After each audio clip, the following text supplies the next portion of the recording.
কিছুক্ষণ পরেই মেয়েটি দৌড়ে এসে আমার বন্ধুর সামনে এসে দাঁড়ায়। সেই মুহূর্তেই আমি মেয়েটির চেহারাটা দেখি। মেয়েটি এত ভয়ঙ্কর দেখতে, বিশ্বাস করবেন না, আমার বন্ধু ঠিক যেমন বলেছিল ঠিক ওই রকমই।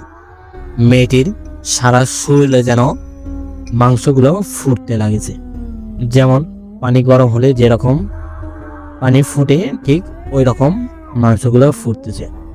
মেয়েটির চুলগুলো পুড়ে গিয়েছে।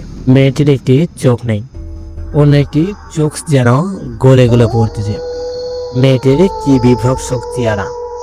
মেয়েটির চেহারাটা এতই ভয়ঙ্কর দেখতে, আমি একবার দেখে যেন আমার কলিজাটা কেঁপে উঠেছে। আমি কি করব বুঝতে পারি না। আমি ভয়েতে ক্যামেরাটি ফেলে দিই। ক্যামেরাটি আবারও হাতে উঠিয়ে নিই বাকি ভিডিওটা দেখার জন্য। ভিডিওটা আবার প্লে করি। আমার বন্ধু আবারও দৌড়াতে লাগলো।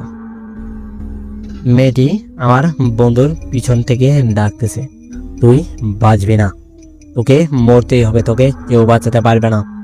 আমার বন্ধু ওখানে জ্ঞান হারিয়ে ফেলে। একটু পরেই কে জানি আমার বন্ধুকে উঠিয়ে আবার সেই চিতায় নিয়ে যায়। চিতায় নিয়ে যেয়ে শুয়ে রাখে। আমার বন্ধু যখন জ্ঞান ফিরে, আমি ক্যামেরায় স্পষ্ট দেখতেছি আমার বন্ধুর পাশ দিয়ে অনেকগুলো লোক দাঁড়িয়ে আছে। তাদের চেহারাটা এত ভয়ঙ্কর দেখতে, বিশ্বাস করবেন না, আমার কলিজাটা কেঁপে উঠেছে। ঠিক মেয়েটির মতনই তাদের মুখগুলো হয়ে আছে, মুখগুলো পুড়ে একদম আংড়ার মতো হয়ে গিয়েছে। আমার বন্ধু সবার কাছে হাত জোর করে ক্ষমা চাইতে লাগলো, কিন্তু আমার বন্ধুর কেউ কোনো কথাই শোনে না। মেয়েটি